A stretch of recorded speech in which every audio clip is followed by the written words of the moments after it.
Good afternoon. My name is Joe Andrew, and I have the privilege of being the global chairman of Dentons. Dentons is a large international law firm, one of the 10 largest in the world, that has 75 offices in 52 countries. And like so many of you here in the audience, we are the tradesmen of globalization, helping obviously our clients and those who have an interest in doing work around the world do that as well. We're very proud to be a sponsor here of the Atlantic Council, and we're very proud to be a member of the Atlantic Council family. Three of my colleagues are on the board of the Atlantic Council. I'm joined here by Obie Moore, by Ambassador Bob Gelpart, and then my partner, Carl Hopkins, who's been instrumental in putting together the events this week as an energy lawyer and one of the leaders of our energy practice. This next panel focuses on energy, the energy part and the economic part of the Economic and Energy Summit. Specifically, we have a very group of distinguished guests here who will talk about economic reform and investments in an era of new divisions.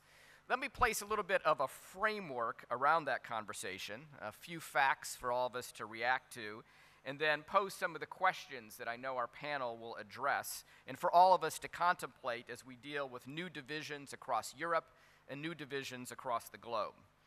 As luck would have it, I was flying into Berlin on Tuesday when the front page of the New York Times had an article entitled "Berlin After the Wall, a microcosm of the world's chaotic changes." That little article, I think, crystallizes a lot of the economic challenges that we're going to be discussing today. It examined the confusing nature of a unified Berlin and a unified Germany in a world that defied predictions has become increasingly more fractured since the fall of the Berlin Wall, which is exactly 25 years ago last month. The most salient point in that article came, I think, in a quote from the director of the American Academy in Berlin, who observed that during the Cold War, the principal conflict was between free and not free states. But today, it's between globalization and cultural identity. We live in a completely different world than the one that we anticipated. That challenge, the challenge between globalization and cultural identity, really frames our discussion here today. That interplay between globalization and cultural identity and the environment in which we operate, almost all of us, every single day of the week. As tradesmen of globalization, as those who try to participate and make it all happen, we focused on trying to make sure that organizations that are truly polycentric, that are not of one culture, that are not of one place, have no one headquarters, can obviously assist people around the world be able to do business in a way that they want and that and so they can succeed as well. As Thomas Friedman famously said, globalization has made the world not only flatter, but is now making that world faster. But conflicts around cultural identity now create wrinkles in that fabric of interconnected commerce, and those wrinkles can slow us down. The contours of those wrinkles often ripple far beyond the corners in which they first appear. And that perhaps is the most challenging aspect of these turbulent times. The West has hoped that at the end of the Cold War it would attract the countries of Central and Eastern Europe to its free and globalized markets. While in the notable successes that they've had and the economic reforms that include, for example, just the unification of Germany itself that I began the conversation with, the expansion of the EU and from the Baltic to the Black Sea. But since that fall of the Berlin Wall, we've also seen the rise of ethnic tensions in places such as Yugoslavia and Ukraine and a resurgence of Russian nationalism. Unless we think that cultural identity versus globalization is a function merely of the fall of the Soviet Union, we can see issues of cultural identity playing out from Scotland to Catalan to North Africa to the Middle East. Nowhere do those tensions between globalization and cultural identity more evident than in Ukraine and in Russia. I happen to be the global chairman of both the largest international law firm in Russia and the largest international law firm in the Ukraine. So every day, those ethnic communities in Crimea and the East that identify with Russia are part of our world, while Western Ukraine looks to the EU. Yet globalization has resulted in the EU and Russia having nearly equal economic stakes in Ukraine. The Russian Federation is Ukraine's largest trading partner with about 25% of exports and 32% of imports. But the EU is almost equally important to Ukraine's economy. It's the destination of 24% of Ukraine's exports and the source of 30% of its imports. So if you just think about those numbers, They tell the story. 25% versus 24%, 32% versus 30%. The nearly identical numbers often tell that story and the challenges between globalization and the ethnic and cultural identities that are there. So economic responses to cultural identity are very complicated indeed, and more evidence that we live in a world that was little anticipated just 25 years ago. We look no further than obviously our host country here today for a different iteration of the dichotomy between globalization and cultural identity. While Turkey has aggressively and successfully undertaken economic reforms as it seeks to join the EU, and yet its borders with Syria and Iraq have exposed it to the rise of fundamentalist and complicated long-standing challenges regarding ethnic Kurds.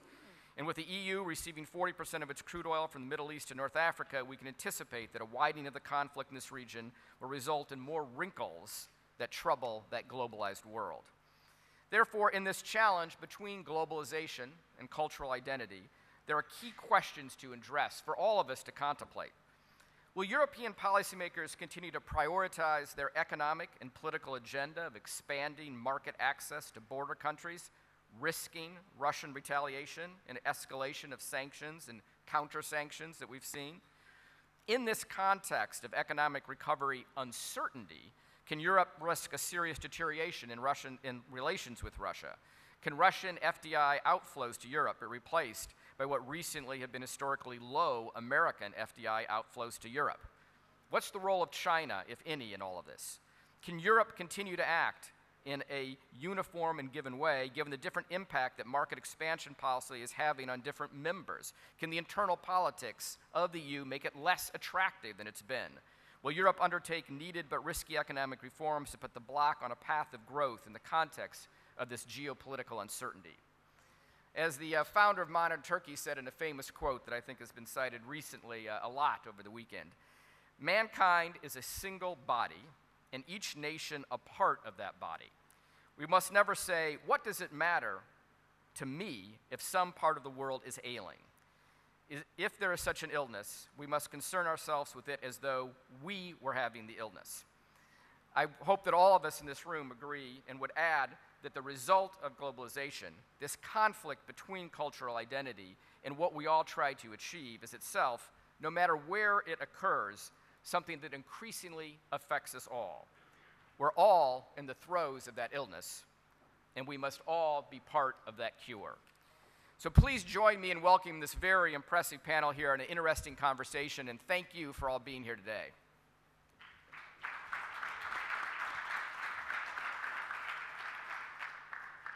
Thank you, Joe. Well, welcome to our panel on economic reform and investment in an era of new divisions in Europe. Before we start, I'd like to remind you and the panelists that this session is on the record, and that everyone can and should turn their phone rings off if they have phones. And if you must tweet, you can do so using hashtag #ACSummit. So today we have, as I say, a panel on reform and investment in an era of new divisions in Europe.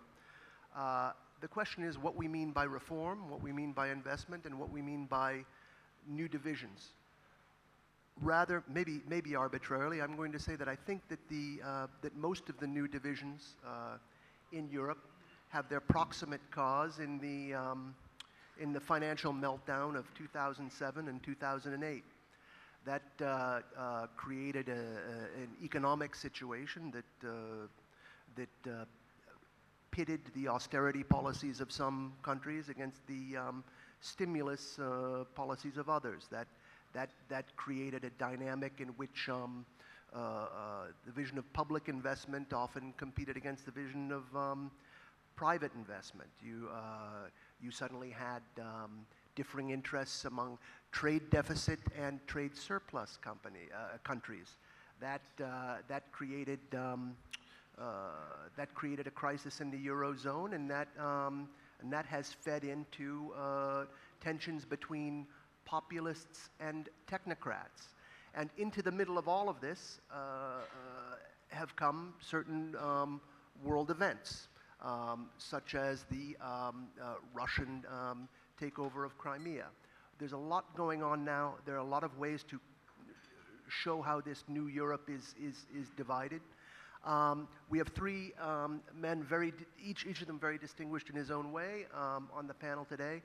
I would like to start by asking Erik Berglöf, who is both a distinguished economist and a man with a lot of experience in geopolitics, particularly in Eastern Europe and specifically in Russia, to maybe start us off and give us an overview of these divisions.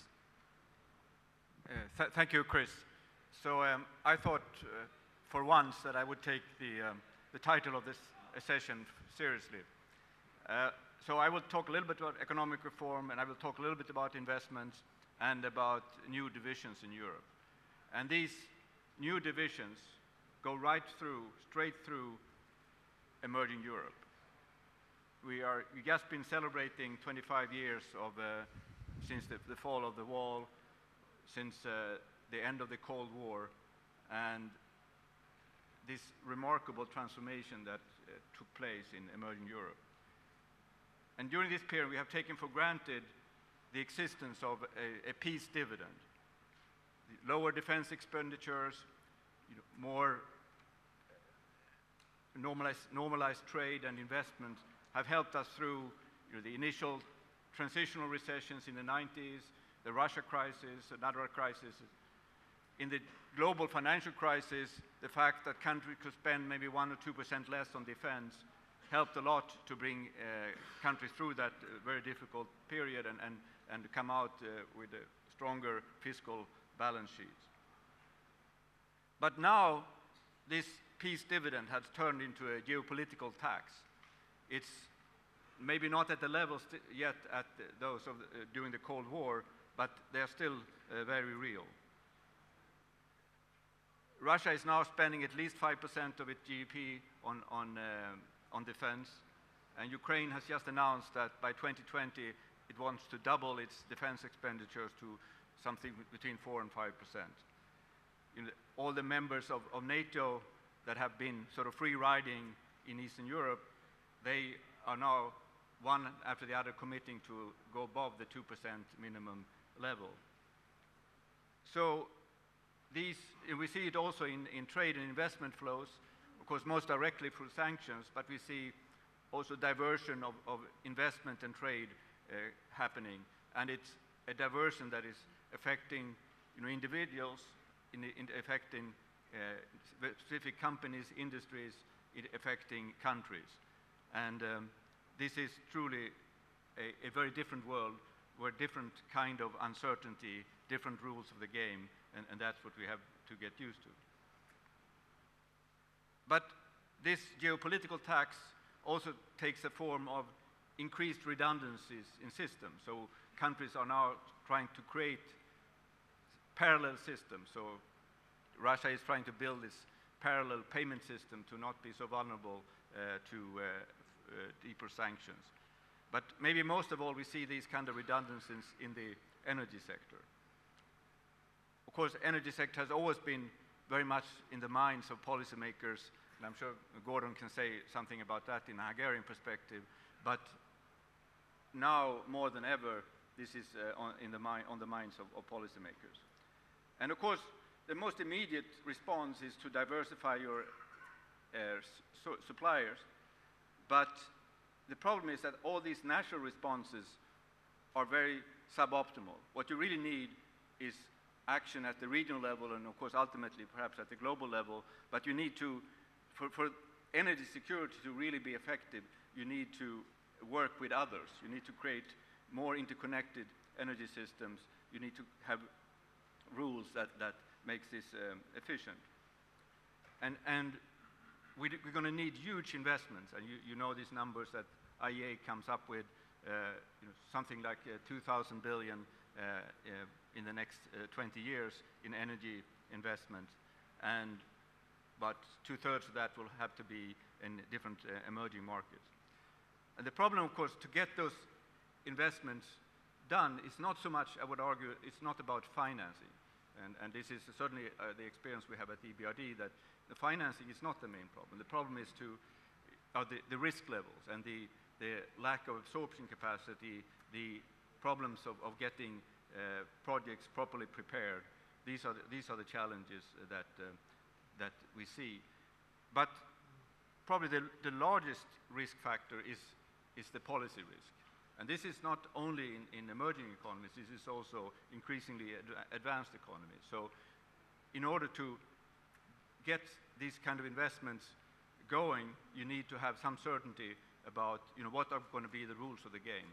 And this now added geopolitical uncertainty makes that even more difficult. So let me say a few words before I close on what I think IFIs can do in this context. So IFIs, so international financial institutions, can help to prepare projects, can help maybe train, create better absorption capacities locally. Maybe we can even take some of the risk, but a very small part of that risk on our own balance sheets. But the real challenge, I think, for us is to try to see how we can mitigate the political risk. So, of course, IFIs, because of their shareholding structures or the fact that countries' operations are part of those shareholdings, there is some political comfort, a political cover that IFIs can contribute, and I think this should be a very important way going forward. But I think the most important, the most sustainable way of improving this policy risk is the role of international financial institutions to support governments to get genuine reforms going. And the problem is, when we look at emerging Europe, and over the last 10 years, unfortunately, reforms have gotten stalled. This is true generally in economic and political reforms. They have stalled at different levels, and in some countries have of course come much further, both in terms of economic and political reforms. But the fact is that in the last decade, we haven't seen much movement. These countries are stuck in transition, and we need to understand why that is and how to get out of it. And that is, I think, the real challenge that we have.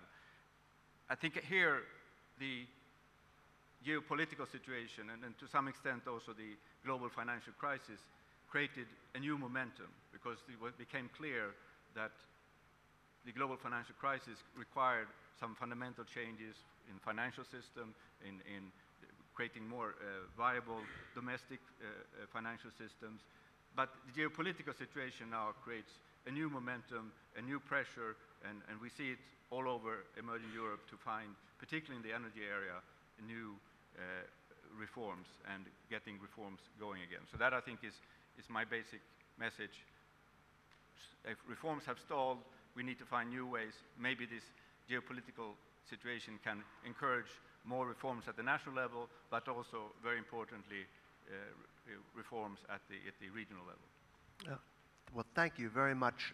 Professor Berglöf has told us that we're living in a world where the peace dividend has given way to a geopolitical tax, which is an interesting way of putting it, and in which sometimes often the largest investment risk is politics. I'd like to turn now to Gordon Bajnai, who has a perspective on all of this, having shepherded his country through a difficult time briefly as Prime Minister of Hungary, and now as the Chief Operating Officer of a global firm. How does all of this look to you? Just following up from both of your comments, I believe that we shouldn't forget that geopolitics and in more general foreign policy is always some kind of a derivation of domestic politics. And I agree pretty much with you, Chris, that what we experience now has all been fundamentally shaped in the economic meltdown of 2009 and 8 and 9 and 10. And this all reminds me to the fact when I was 28 years ago, I started to study at the Karl Marx University of Economics in Budapest. The major subject introducing us to economics was political economy. And when I finished my studies in '91 at the Budapest University of Economics, which was the same building,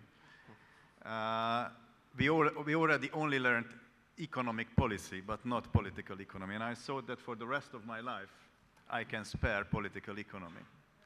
And with this crisis from 2008, what I had to realize, that my hopes were crashed and political economy is driving my life these days.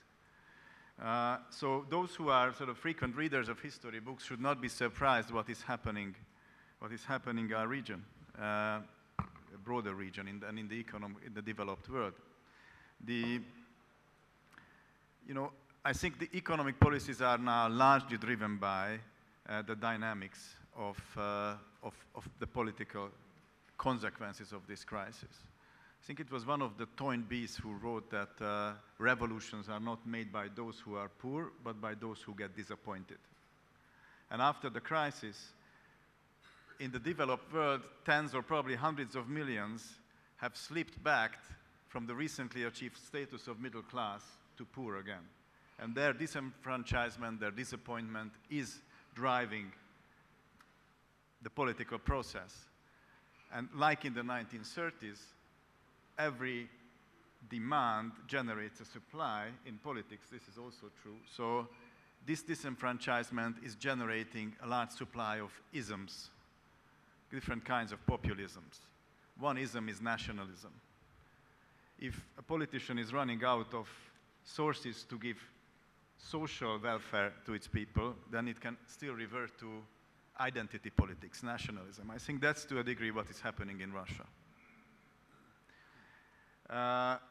And there is also other kinds of populisms. You always need to find a scapegoat. You always need to find a fight in order to stay in power. And that is driving populism from Greece to Spain to the UK. But to a degree, let me risk that statement, I think even the Tea Party is a certain kind of populism in the United States. So what we have is a growing gap between what should be done, sort of logically and sort of technocratically, and what can be done politically. I read somewhere that technocracy is policy without politics, and populism is politics without policy. And where we are at these two extremes. What technocratically should be done cannot be done politically, and the other way around. And what we would need is good politics in the middle, so trying to merge these two things. Now, going back to the title of this session, I think, which says structural reform and investment, I would add the third thing which is hotly debated today, austerity, which is the hottest debate in the economic policy inside the European Union and in more globally. I do believe that austerity had and has its part. It's a way of deleveraging states. But it's not enough. You also need structural reform. Now, politically, these are the two most difficult things you can ask from your voters. If you ask austerity, that sounds nice for a technocratic environment, but austerity means asking money back from the people. And structural reform, which is probably the sexiest term in economics, macroeconomics, in fact, structural reform means for a politician to ask your voters to fundamentally change the way they live. And these are the two most difficult things politically that you can ask for. Now, but to get out of this crisis, each and every region, but most eminently the European Union, where I'm from, needs some degree of austerity. It would need much more structural reform. And what it needs is investment. Investment, as just recently you could read in the Financial Times, is a kind of free lunch for governments.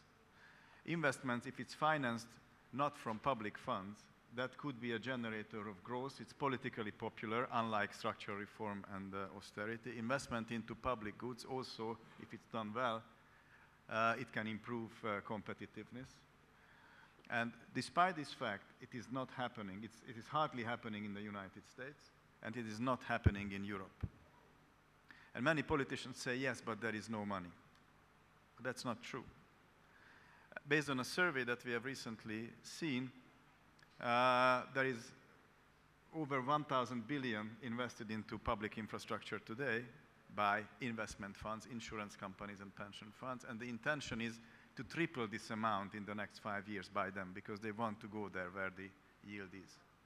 So there is a huge potential. Money is there looking for projects. What we miss is there is no project and no proper administrative capacity to get it done. But we will need all three of them: austerity, structural reforms, and investment at the same time, and a clever economic policy mix to get out of this, and good politicians who can get the relevant political support for this kind of good reforms.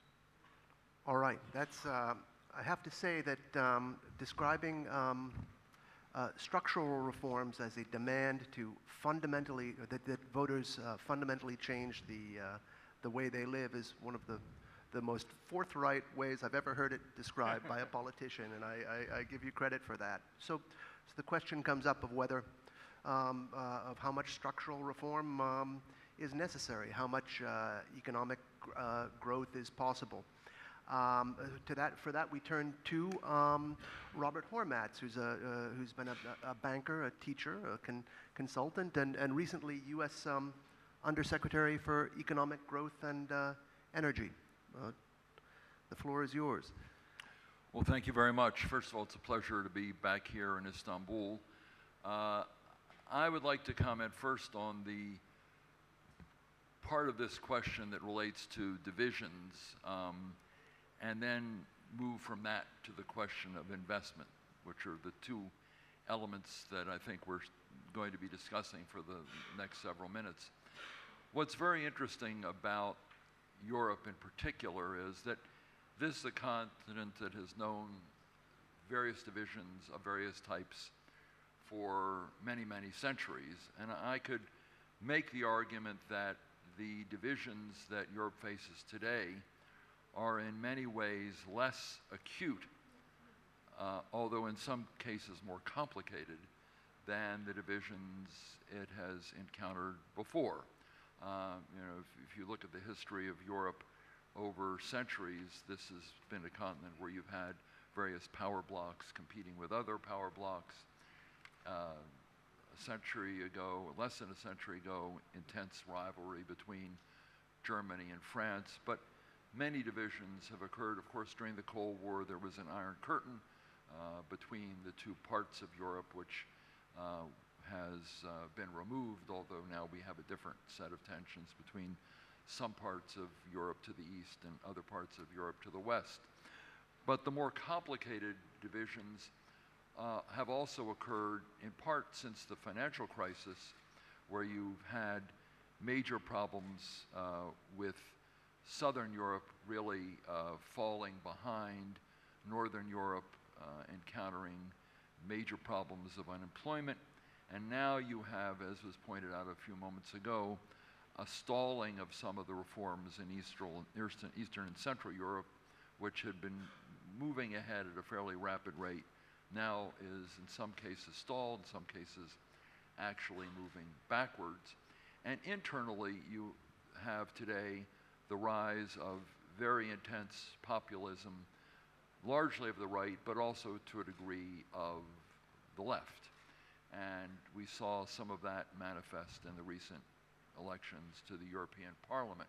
So those are internal divisions that pit globalization. People want to be more European or more global, with identity politics, smaller groups that tend to resist that process. And of course, since the moves of Russia in Ukraine, an intensity of tension between Russia and other parts of Europe that many people thought had been eliminated, or at least dramatically reduced after the Cold War, now reemerging. So there are a lot of issues at play here, a lot of divisions at play here that have to be addressed.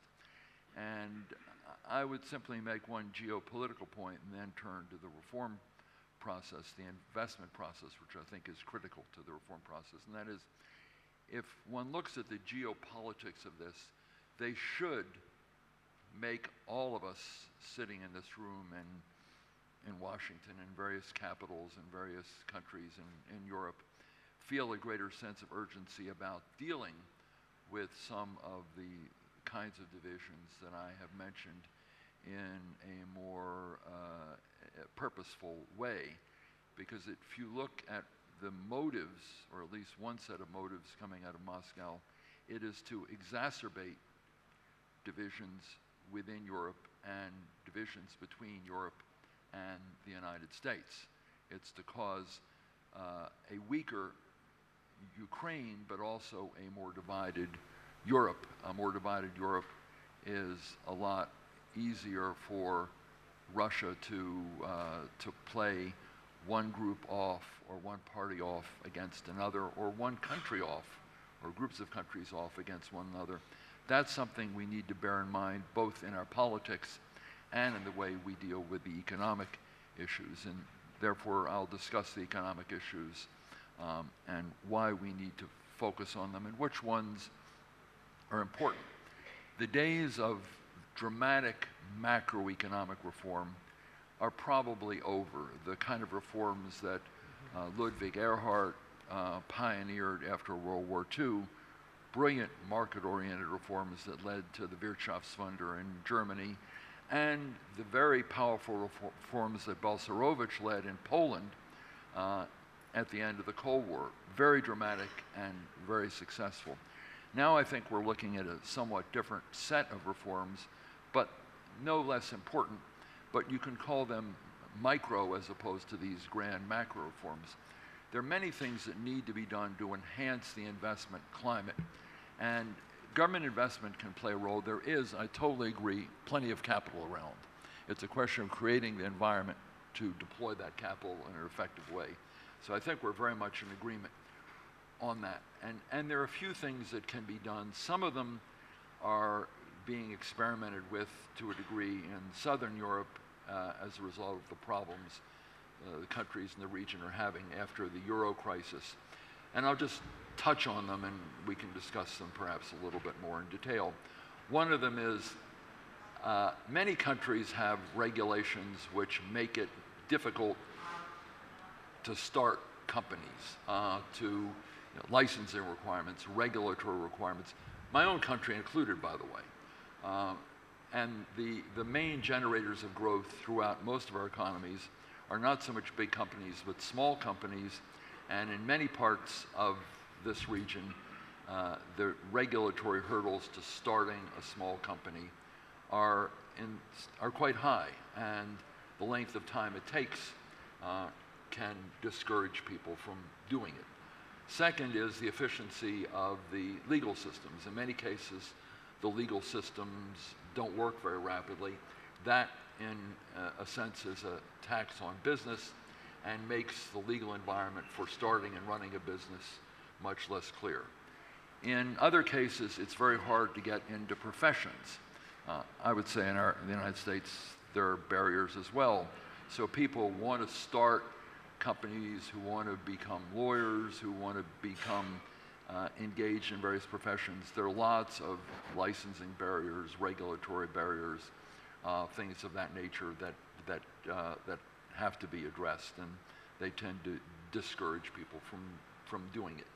Then the general environment of restrictions. Even in France, there are certain times in which shops are not permitted to be open. These are sort of vestiges of the past and need to be changed in order to create a better environment for doing business. And the better the environment for doing business, the more investment one is going to get.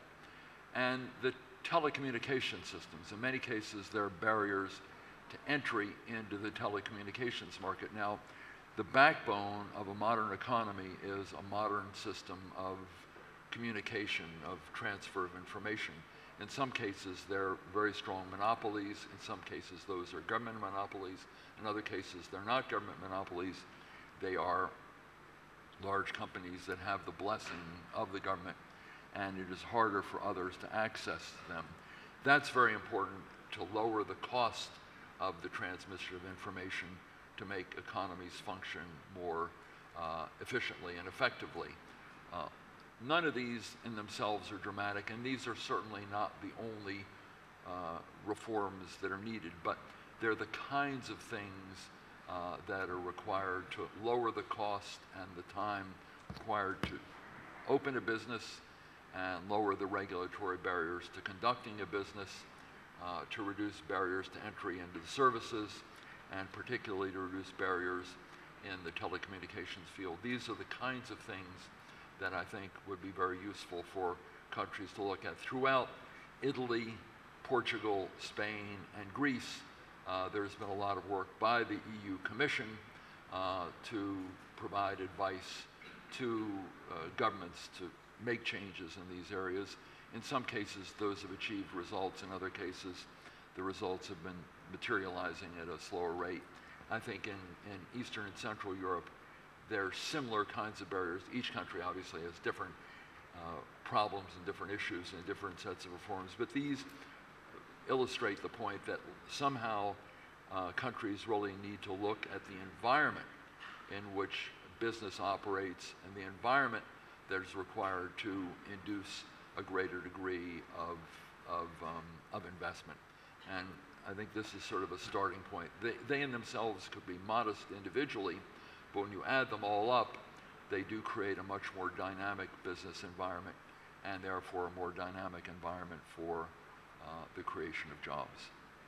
Well, thank you, Bob Hormats, and that's, I think the three of you have raised some very interesting questions. I'm particularly struck by a seeming consensus that's emerging that in the world economy in the last few years we have been accumulating inefficiencies. Erik Berglöf talked about the redundancy of countries sort of like diverting money into duplicated military budgets, and Gordon Bajnai spoke of the $1 trillion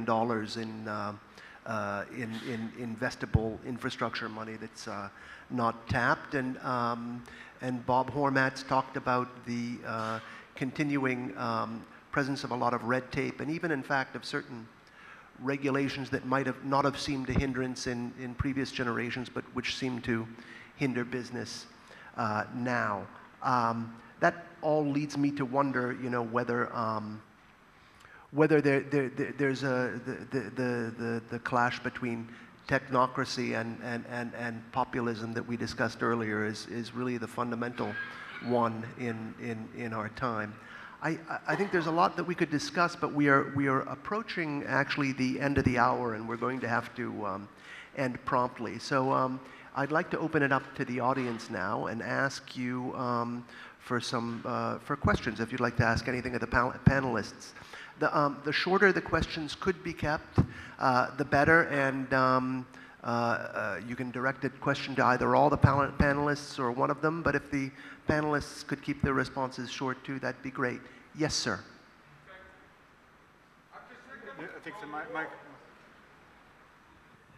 After Second World War, United States had Marshall Plan. There were Nuremberg process on Nazism, and as a result of that, we had new democratic Germany, one of the most prosperous countries in Europe. After collapse of communist system, there were not Marshall Plan. KGB substituted Communist Party in territory of former Soviet Union, because there is a big difference between Soviet Union and a former concentration communist camp in Central Europe. Because, for example, Hungary, Czech Republic, they could never suffered the problem which we had, the collectivization, Holodomor, Red Terror, killing of all national elite. And that's why even in Russia, we're speaking about reforms, but absence of reformers. There is not any reformers because a lot of things based on managers.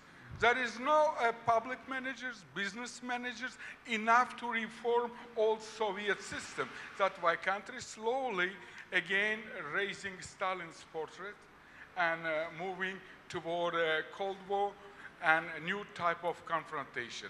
In this situation, is there any major master plan for reform and help to rest of the countries? Maybe like Bob Ukraine Hormats could answer and that. Others. Yep. Is there a master plan to get these countries out of the difficulty of their lack of managerial expertise in the wake of communism? And I guess Erik Berglöf also has a response.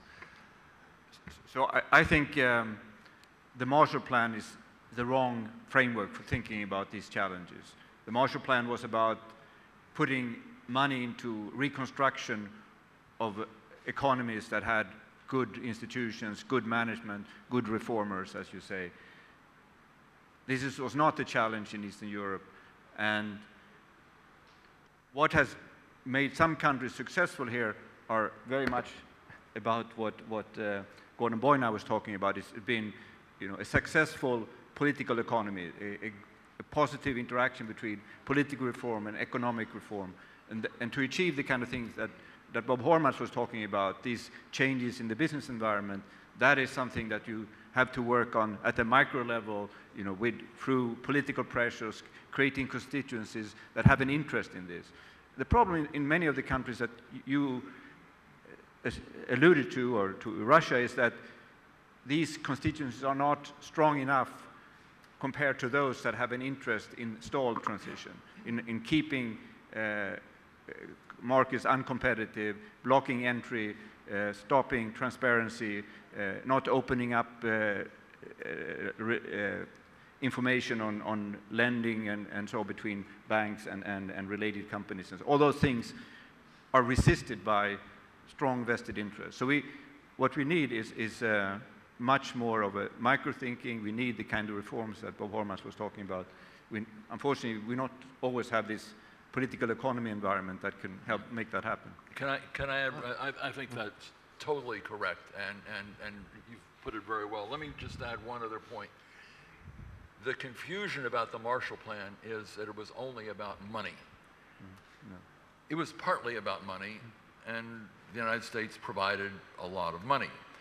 The critical element of the Marshall Plan was, however, very different. The critical element of the Marshall Plan and the money itself was contingent on Europeans working together to figure out how they could make reforms themselves and utilize the money effectively. That was the critical point of the Marshall Plan. That's why it worked. It didn't just work because money was thrown out of airplanes over Paris or London or Berlin. So the key point now, it seems to me, particularly in light of these geopolitical pressures, is to try to figure out ways in which Europe can do the micro reforms, but also develop some of these regional infrastructure programs that the Commission's talking about in energy and in other areas, particularly in energy, because of the importance of energy and the geostrategic importance in particular of reducing energy vulnerability. But also, it is very important, I think, that we take advantage of this opportunity now to strengthen economic and trade and energy ties, along with NATO ties, across the Atlantic between the United States and Europe. And I do think that for geopolitical reasons, but also for good, sound economic reasons, we need to work together and have leadership that overcomes a lot of these barriers imposed by technocrats or anti-globalists to make sure that we can enhance trade and investment relations between North America, the United States in particular, and Europe. That can strengthen growth and enhance energy solidarity across the Atlantic, which is, I think, critical to our strong response to what's going on in Moscow, but also, even if we did not face those pressures from Moscow, would be good economics.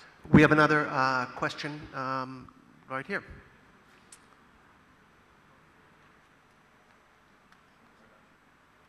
Not sure this works. It does.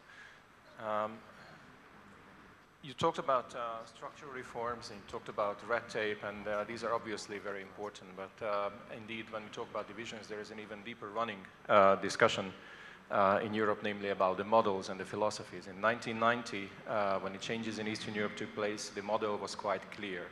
It was the Western European model, liberal democracy, market economy. What we see today in the wake of the financial crisis, austerity, is that more and more people starting challenging that model, in fact, talking about illiberal democracy, unorthodox economics. looking for different kind of models, finding them not necessarily in Western Europe, but on the East. So is the European model really in crisis? And if so, how to get out of this crisis? Would you like to take that? Well, 25 years ago, I think we in Central Europe, we all had a very strong belief that our countries have a very obvious jump from the former Communist Pact immediately to become en route to become a developed Western-style democracy and market economy. And we had a very clear model to follow, the European Union, which held a stick and a carrot to these countries, and there was a long but a clear way how to get there. By the way, this is, I think, what was missing for the Arab Spring countries. Leaving a kind of operation, there was no clear route, role model, ideal where they could go to, and that's the reason why, one of the reasons why it's falling apart. We had that, and we thought it's going to be a linear path of catching up and getting there. My generation was raised in that hope. And what we have seen, that it's not so simple. In the last 25 years, we have seen linear courses and then zigzags for almost every country in the region. Slovakia had its zigzags in the 90s, Poland in the mid-2000s. I believe my countries had a long zig and a long zag at the moment, but I hope it will return to a linear development in the future. And all these zigzags were developed or produced by political economy developments and nationalism and identity problems. So the problem is there was this clear goal to catch up to the European model, and now these countries face the problem. They want to catch up to a model which itself is in crisis and is trying to redefine itself. That's part of the reason that explains that some countries have lost this kind of attraction. But if you look at the European Union from the outside, still, this is the best, one of the best parts of the world to live in. Those countries who want to join or access long to be in, and it would be completely stupid to wish out of that system. Professor, do you have a thought on that? No, yes, to supplement that. So I agree very much with your description. The global financial crisis has undermined a model, but I think it started before that. It started with a weakness of the European Union as a model, as a way forward. Many of these countries, once they became part of the European Union, their momentum of reform also slowed down. What I think, and that's what I was trying to say, is hopeful in the current situation, that this new geopolitical situation, these new divisions are creating kind of an imperative to do reforms, both at the European level, in the energy sector, but also at the national level, in terms of countries really realize that, you know, if we don't get our act together, we're going to be in deep trouble. And I think most strikingly, I spend maybe half my time on Ukraine at the moment. I see, you know, for whatever was the intentions, what has really happened in Ukraine is a much stronger national identity. National identity that was not there. It has its problems, but it's clearly a strong driver of political pressure, political dynamics. And the other thing that has changed is that the European vector has become so much more important in the thinking of Ukrainians. Again, it has its problem. We need to find models that work sustainably, includes all of Ukraine. But I think that's what has really changed. And there are other countries where you see similar things, that suddenly, you know, the real world is there and you need to act. You cannot lose time any longer. Yeah, I think that's really a very fundamental point, that it is very, if you look at economic models, there may be problems with the European Union approach, but I think there are very few people anywhere who would prefer the Russian economic model to the model that's practiced by most countries in Europe.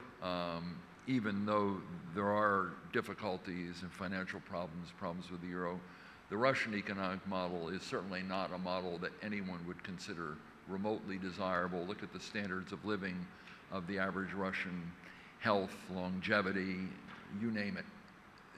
They're worse off, except for a few people who've made a lot of money in various ways.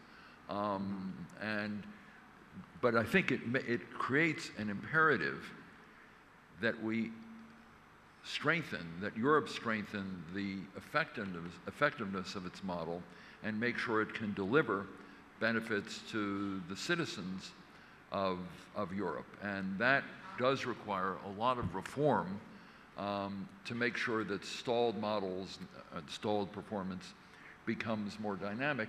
And Ukraine is particularly important there because if it becomes a failed state, a failed economy, then Putin will go around saying, you see, Ukraine chose the European approach, and look what happened. Look how bad it is.